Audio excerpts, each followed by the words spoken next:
Saat ini, dunia sudah mulai meninggalkan fosil sebagai bahan bakar dan beralih ke energi baru terbarukan.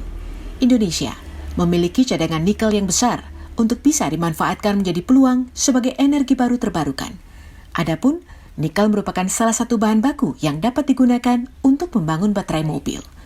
Untuk itu, Menteri Investasi Kepala Badan Koordinasi Penanaman Modal Bahlil Lahadalia dalam webinar Rabu 8 September mengharapkan Indonesia menjadi salah satu negara produsen terbesar baterai mobil di dunia.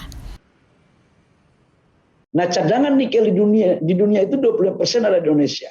Dan alhamdulillah sekarang kita pingin Indonesia harus menjadi negara produsen terbesar, salah satu terbesar untuk pembangunan baterai mobil.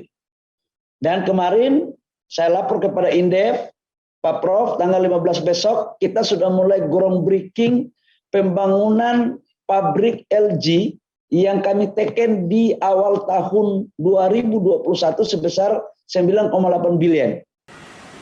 Lebih lanjut, Bahlil optimistis peletakan batu pertama pembangunan konsorsium pabrik baterai LG Energy Solution di Indonesia yang akan dilakukan pada tanggal 15 September mendatang merupakan titik cerah membangun industri kendaraan listrik di Indonesia.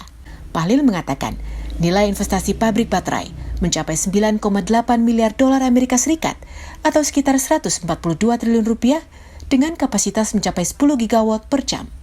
Sebagai tahap pertama, Bahlil menyebut nilai investasi sebesar 1,2 miliar dolar Amerika Serikat. Bahlil menambahkan, pembangunan pabrik baterai listrik merupakan strategi berkelanjutan agar sumber daya alam Indonesia tidak hanya dikirim dengan bentuk mentah sehingga memiliki nilai tambah. Hal itu merupakan harapan untuk mewujudkan cita-cita transformasi ekonomi yang dapat mendorong hilirisasi industri. Tim Kantor Berita Antara mewartakan.